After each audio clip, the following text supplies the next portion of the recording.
सेव्यमान पावनाग्नि पंकजं व्यालयेज्ञसूत्रमिन्दुशेखरं कृपाकरं नारदादि योगी वृंद वंदितं दिगंबरं काशिकापुरादिनाथ कालभैरवं भजे। भानुकोटिभास्वरं भवाब्धितारकं परं नीलकण्ठमीप्सितार्थदायकं त्रिलोचनं कालकालमम्बुजाक्षमक्षशूलमक्षरं काशिकापुरादिनाथ कालभैरवं भजे।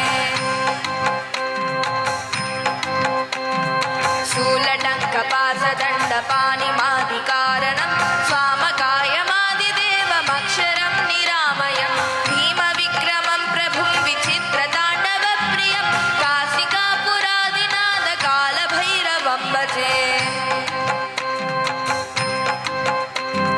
भुक्तिमुक्तिदायकं प्रशस्तचारुविग्रहं भक्तवत्सलं स्थिरं समस्तलोकविग्रहं विनिग्ववन्मलोग्नहेमकिङ्किणीलसत्कटिं काशिकापुरादिनाथ कालभैरवं भजे।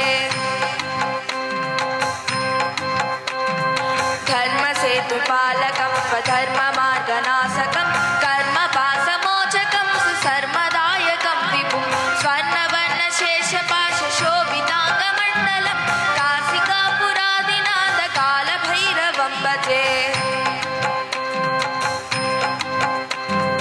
रत्नपादुकप्रभाभिरामपादयुग्मकं नित्यमद्विनीयमिष्टदैवतं निराञ्जनं मृत्युदर्पनाशनं करालदं श्रमोक्षणं काशिकापुरादिनाथ कालभैरवं भजे।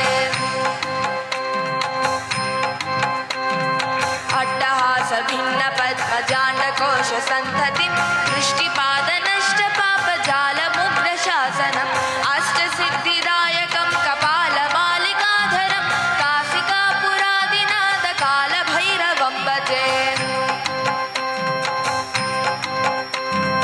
भूतसङ्गनायकं विशालकीर्तिदायकं काशीवासिलोकपुण्यपापशोधकं विभुं नीतिमार्गकोविदं पुरातनं जगत्पटिं काशिकापुरादिनाथ कालभैरवं भजे।